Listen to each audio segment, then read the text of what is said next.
आप सभी को जोगिंदर कटारिया का प्यार भरा नमस्कार। आप देख रहे हैं BGS न्यूज।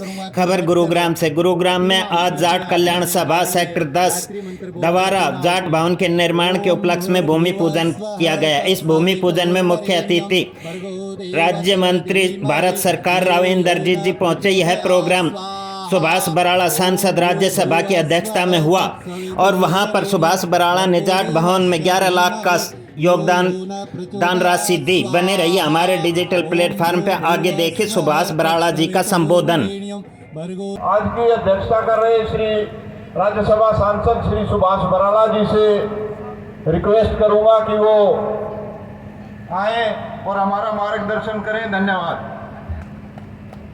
एक बार तालियों से स्वागत करें, जोरदार तालियों। आज के इस कार्यक्रम में मंच पर उपस्थित भारत सरकार के मंत्री, हरियाणा प्रदेश के बहुत वरिष्ठ नेता आदरणीय राव इंद्रजीत जी, हमारे भाई, हमारे साथी, तो लगातार संघर्ष में हमारे साथ रहते हैं, किसान मोर्चा के प्रदेश के अध्यक्ष पूर्व विधायक भाई सुखविंदर मांडी जी, जाट कल्याण सभा के अध्यक्ष भाई प्रीतम जी, दादा बलजीत मलिक जी, सुमन दहिया जी और संस्था के अन्य बहुत ही सम्मानित पदाधिकारीगण, उपस्थित बहुत ही श्रद्धा के योग माताओं बहनों, सम्मान के योग बुजुर्गों, नौजवान साथियों, पत्रकार मित्रों, सर्वप्रथम तो मैं जाट कल्याण सभा के वर्तमान अध्यक्ष से लेकर के और इनके जो पहले अध्यक्ष थे उन तक सब ऐसे महानुभाव जिन्होंने इस संस्था को इतना बड़ा बनाया कि आज आप 12-15 करोड़ रुपए लगा करके और समाज के सभी वर्गों की सेवा के लिए एक ये यहाँ आधुनिक सुख सुविधाओं से सुसज्जित भवन का निर्माण करने का फैसला लिया। इसके लिए आप सभी बहुत बधाई के पात्र। आप सबको मैं बहुत बधाई देता हूँ, आपको बहुत मैं शुभकामनाएं देता हूँ और प्रभु के चरणों में प्रार्थना करता हूँ कि जिस भाव भावना को लेकर के ये संस्था बनी थी वो भाव और भावना लगातार और मजबूत होती रहे और जिस प्रकार से हम सब लोग, क्योंकि किसान परिवारों से मूलतः आते हैं और किसानी में, खेती में अब थोड़ी सी आज़ादी परंपराएं बदली हैं। आप बताते भी रहते हो आम आदमी को अपने मंच के माध्यम से कि जब किसान के घर में, और किसान भी किसी भी बिरादरी का हो, उसके घर में थोड़ा सा भी अनाज आता था, खलिहान से घर में आने के बाद जो प्रोसेस शुरू होता था वो होता था समाज के निर्माण में या फिर कहें खेती के काम में जिन जिन वर्ग समूहों का कोई योगदान होता था, अपने घर में अनाज जाने से पहले उसके घर में जाता था कि नहीं जाता था। नई पीढ़ी पता नहीं इस परंपरा को समझती है कि नहीं समझती है।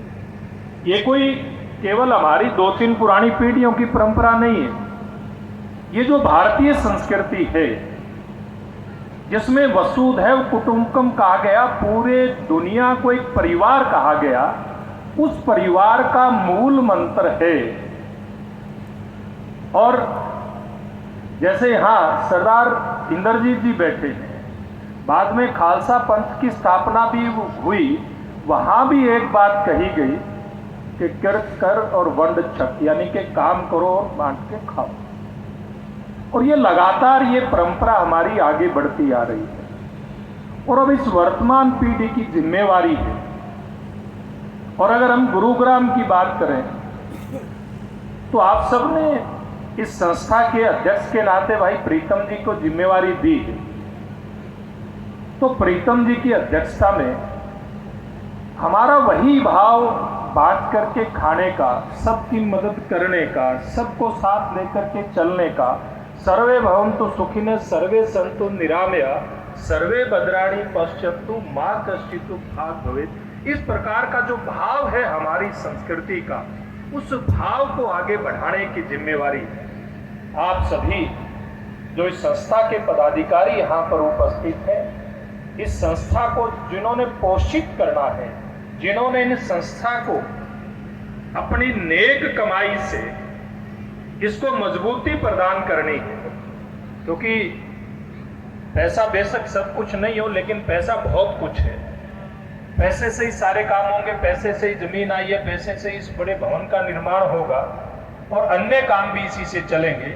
ऐसे सब जो दानवीर हैं, उन सब लोगों की ये जिम्मेवारी है और आप लोगों के प्रयास से ही ये सारा काम भविष्य में होना है। मैं तो धन्यवाद करना चाहूँगा भाई प्रीतम जी, इनकी पूरी टीम का, जिन्होंने मुझ जैसे छोटे से सामाजिक और राजनीतिक कार्यकर्ता को इस पुण्य के काम में छोटी सी भागीदारी देने का काम किया है। और ये भागीदारी प्रीतम जी देते ही रहते हैं। जब से सौभाग्य से भारतीय जनता पार्टी की सरकार आई, जैसे सुखविंदर मांडी जी कह रहे थे, किसी न किसी रूप में सब लोगों को शामिल करते रहते हैं। और जब जमीन की बात चलती थी, कैसे सरकार से ये संस्थागत जमीन जो देने का एक प्रोसेस होता है, उसमें भूमिका निभाने की बात हो तो कभी न कभी पकड़ करके मुख्यमंत्री जी के पास ले जाते थे। ऐसी भूमिका इन्होंने मुझे दी है, ऐसा सौभाग्य मुझे प्रदान किया है। इसके लिए मैं आपका प्रीतम जी और संस्था के अन्य पदाधिकारियों का बहुत मैं धन्यवाद करता हूँ। ये सौभाग्य मुझे प्रदान किया। और मैं धन्यवाद करता हूँ प्रदेश के मुख्यमंत्री मनोहर लाल जी, उस समय के जब ये ज़मीन मिली थी, उन्होंने संस्थागत जो ज़मीनें दी जाती हैं संस्थाओं को, उस तौर तरीके से उसमें ज़मीन देने का काम किया। और इस सरकार ने इसके अलावा बहुत सारे इस प्रकार के कदम उठाए, इसमें समाज के सब लोग मिल करके आगे बढ़े, ऐसी प्रेरणा सबको मिले। समाज के जितने भी अलग अलग वर्ग हैं हमारे, उन वर्गों के जितने भी पूज्य संत हुए, उन सब की जयंतियां सरकारी स्तर पर मनाने का काम इस सरकार के दौर में हुआ। चाहे वो संत रविदास जी की, कबीर साहब की, गुरु नानक साहब से लेकर के गुरु गोविंद सिंह जी तक, या अन्य जो महानुभाव हुए। और अभी पिछले साल ही धनौरी गांव पड़ता है, जिसमें ये चर्चा आती है कि हरियाणा प्रदेश में जो सबसे पहले हमारे जाट समाज के जो महान संत हुए हैं, धन्ना भगत जी, उनका मंदिर वहाँ पर बना था। तो वहाँ पर एक विशाल कार्यक्रम का आयोजन सरकारी सत्र पे हुआ था और उसमें उस समय के मुख्यमंत्री मनोहर लाल जी आए थे, देश के उपराष्ट्रपति आदरणीय जगदीप धनखड़ जी आए थे और मुझे सौभाग्य मिला था वो कार्यक्रम आयोजित करने का।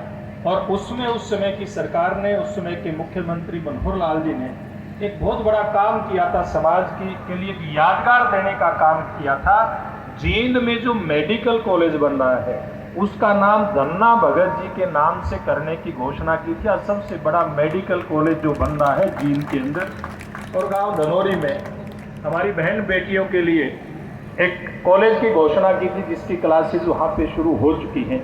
तो ये सरकार भी और समाज भी, मेरा कहने का मतलब है कि जब मिल करके काम करते हैं तो निश्चित रूप से पूरा समाज मिल करके आगे बढ़ता है। तो आइए आप और हम सब मिल करके इस भवन की जो शुरुआत यहाँ पर आज से भूमि पूजन के नाते हुई है, और इसमें हम सब के लिए बड़े सौभाग्य की बात है कि केंद्र सरकार के मंत्री, हरियाणा प्रदेश के हमारे बड़े नेता राव इंद्रजीत जी इस कार्यक्रम में मुख्य अतिथि के रूप में आए हैं। तो हम और आप सब मिल करके इस भव्य भवन के निर्माण में अपना योगदान दें। और ये भवन मैं उम्मीद करता हूँ कि समाज के सभी वर्गों के कल्याण के लिए काम आएगा। ये संस्था समाज के सभी वर्गों के कल्याण के लिए यथासंभव प्रयास करती रहेगी, उनकी मदद करती रहेगी। इसी उम्मीद के साथ आप सबको मैं आज के इस कार्यक्रम की और इस भूमि पूजन की बहुत बहुत बधाई देता और भविष्य के लिए बहुत बहुत शुभकामनाएं देता हूँ।